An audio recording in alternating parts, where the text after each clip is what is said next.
Hey guys, I'm Tom the Tech Chap, and what do you think of the new studio? Well, it will be the new studio in about 2 months when it's been converted from what is currently a very dark and damp garage.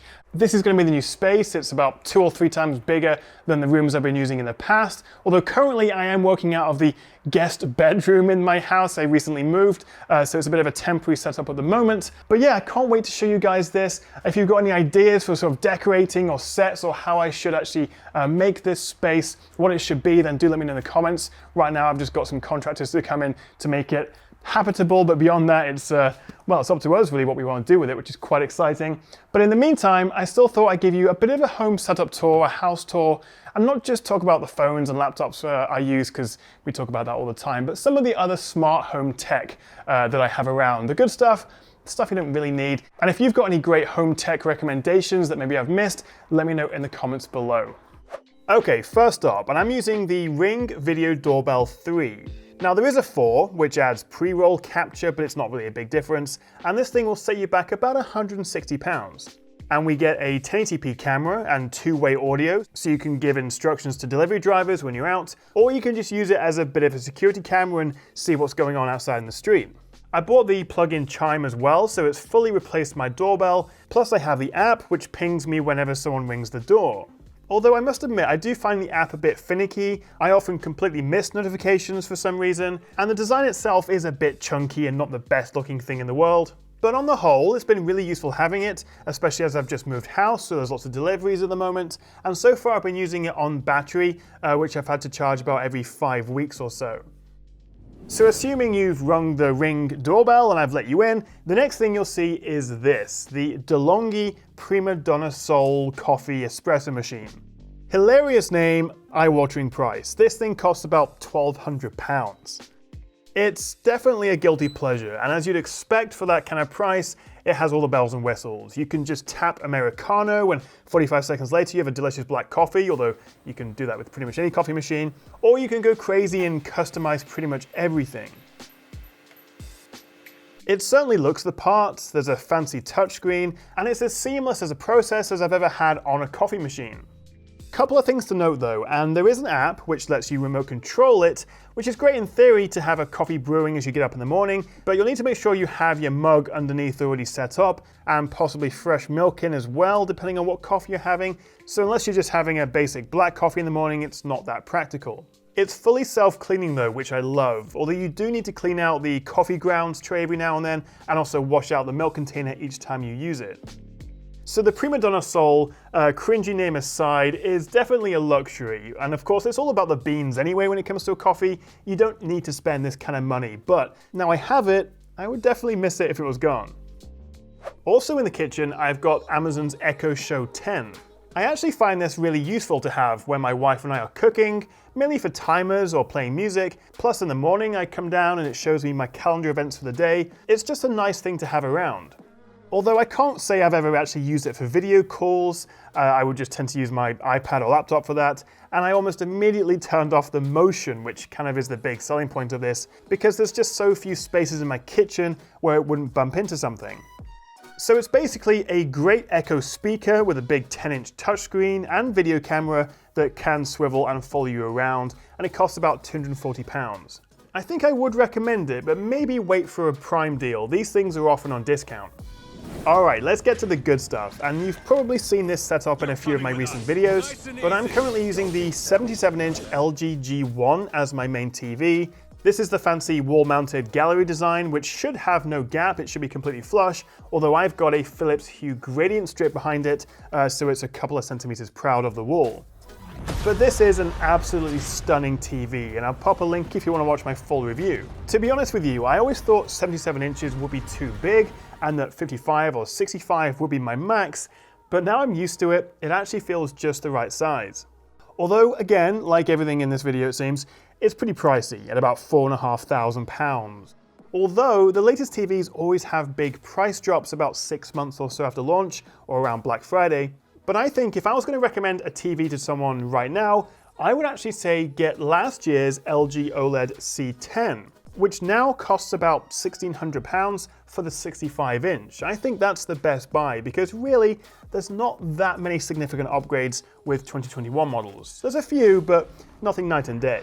But that's only half the story because audio is just as important, and I've been through a lot of soundbars and speakers in my time, and while this can be very subjective, and there's a lot of professional audiophiles out there who may well disagree with me, but in my experience, I'm very happy with the Sonos Arc.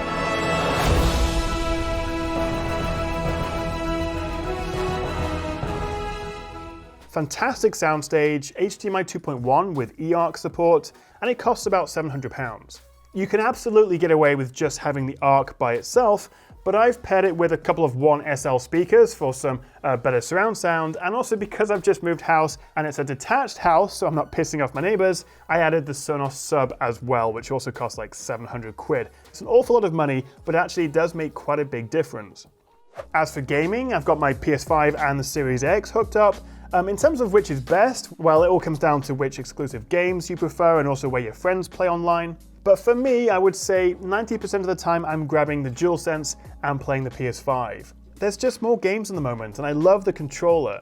Plus these Midnight Black and Cosmic Red new ones look pretty tasty. You've probably also spotted this, the Dyson Hot and Cool Air Purifier. It's the HP04 model, and I'm a bit on the fence about this actually, because while it looks great and I mainly bought it to help purify the air as I get quite bad hay fever, although it's tricky to quantify just how well it works in that regard, but it is quite satisfying when it wears up because it's detected contaminants in the air. As a fan though, well, I think I'll say I'm not a big fan. You'd get a stronger breeze from the cheapest £5 fan on Amazon, and it needs to be on level 5 or higher to really feel it, and then it gets annoyingly loud. I think it works a little bit better as a heater, and I appreciate it can do cooling and heating, so maybe consider it as a luxury air purifier, but as a fan, I just don't think I could recommend it.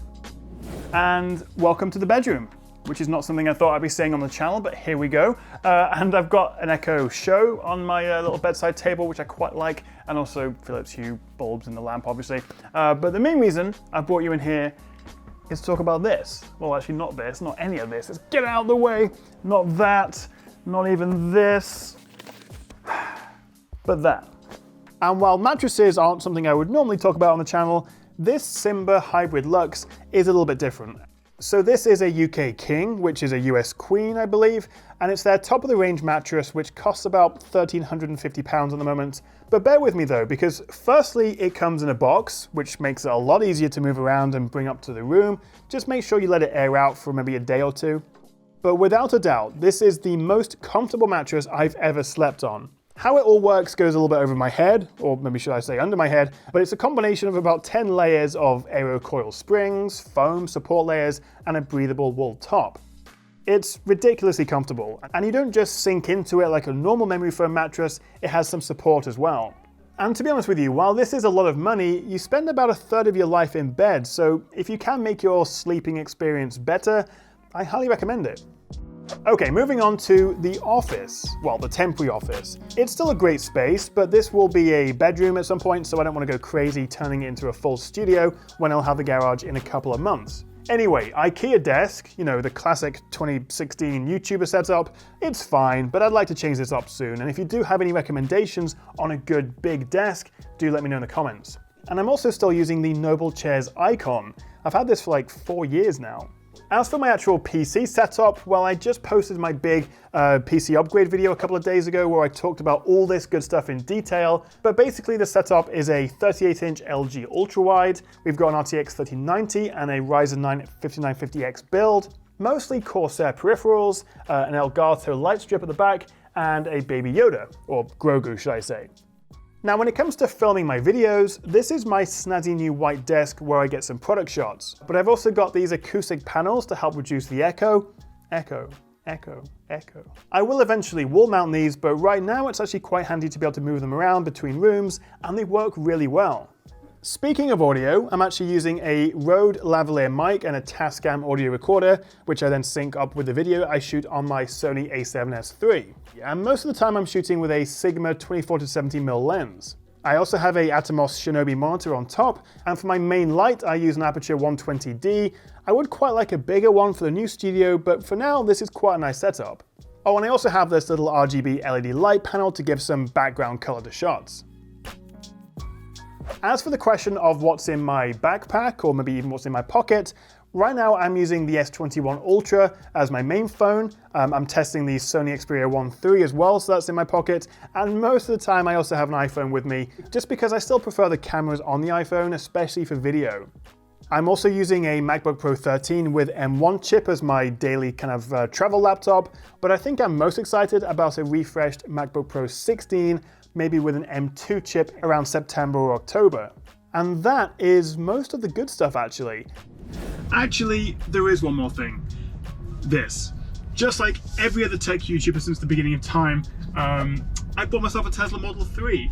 I have never actually owned a new car before, and I decided to splurge a little bit. The wife and I needed a second car so she could take the other one to work, and I've gone for a long-range Model 3 2021, so it's got the fancy chrome delete and the heat pump and a few extra bits and pieces around, the wireless charging for your phone, which is nice. And I am loving it. Obviously, I'm still in the honeymoon period because I've only had it for a couple of weeks. I'm getting a wall connector, the Tesla wall connector installed this week, because currently it's drip charging through a 3-pin socket on the side of my house, which takes 20 hours to top up. So if you would like to see a full video on my thoughts and impressions and all that of the Model 3, do let me know in the comments below. Thanks for watching, links below for everything I've talked about, and I will see you next time right here on the Tech Chat.